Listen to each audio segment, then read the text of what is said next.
Hello guys, welcome to my world. ఈరోజు morning ఏంటంటే మనం చేపల చెరువు దగ్గరికి వచ్చేసాము నెట్ కడదామని చెప్పేసి. సో వచ్చి తీరా చూసిన తర్వాత ఈ తుక్కంతా చాలా అల్లకల్లోలంగా ఉంది.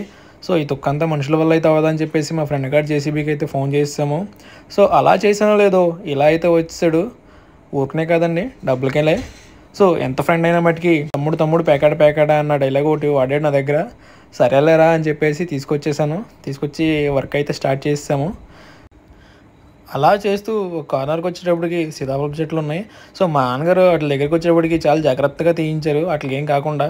వీటికి ఏమైనా అయిందా, నీకు అయిపోద్ది అని చెప్పేసి మా నాన్నగారు డైలాగ్ వేశారు. సో అది అయిపోయిన తర్వాత చాలా జాగ్రత్తగా అయితే చేస్తాడు. చేసిన తర్వాత నెక్స్ట్ మొత్తం చుట్టుదేగా 4 పక్కల చేసేసరికి అయిపోయింది వర్క్ అంతా. ఇదిగోండి, ఇటు సైడ్ వచ్చేసాడు, ఇటు సైడ్ కూడా చేసేస్తాడు. బాగానే చేశాడు వర్క్ అయితే. మరి తర్వాత ఏం చేస్తాడో తెలియదు లాస్ట్కి. సో అలా మొత్తం కంప్లీట్ అయ్యేసరికి 3 hours పట్టింది. 3 hours తర్వాత తీరా చూసిన తర్వాత ఏంట్రా మామ అంటే ఏముంది, డబ్బులు కొట్టు అన్నాడు. ఎంతరా అంటే మొత్తం 4,000 తీసుకున్నాడండి ఆఖరికి. సో ఫైనల్గా కంప్లీట్గా మొత్తం అయితే కంప్లీట్గా చేస్తాడు, బాగానే చేశాడు. అయిపోయిన తర్వాత ఇప్పుడు ఇంకా పని ఏంటంటే అప్పటికే లేట్ అయిపోయింది. సో ఈ లోపు మేతలు వేద్దామని చెప్పేసి మా వాడు పంపిస్తాను. మా వాడు వచ్చిన తర్వాత చూడండి బస్తాలు అలా నరికేస్తున్నాడు, ఏదో చికెన్ కొట్లో చికెన్ నరికేసినట్టు. సో ఫైనల్గా బస్తాలు అన్నీ ఓపెన్ చేసి మేత అయితే చేస్తాడు. ఇదంతా అయిన తర్వాత నాకు జేసీబీతో చేశారు కాబట్టి ఫెన్సింగ్ వైర్లు అయితే తెగిపోయినాయి.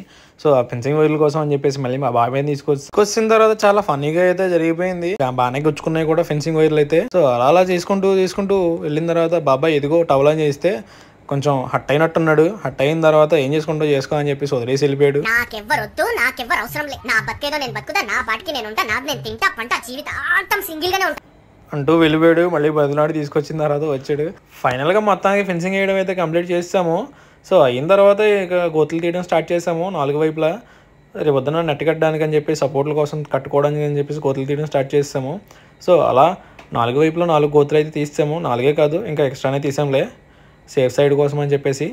సో ఫైనల్గా గోతులు అయితే తీస్తాము. ఇదిగో ఇలా తీసిన తర్వాత ఇదిగో 4 వైపులా అటువైపు ఇటువైపు మొత్తం అన్నీ కూడా తీస్తాము. సో మిగతాది ఏంటనేది రేపు పొద్దున్న బ్లాగ్లో చెప్తాను. So until then bye.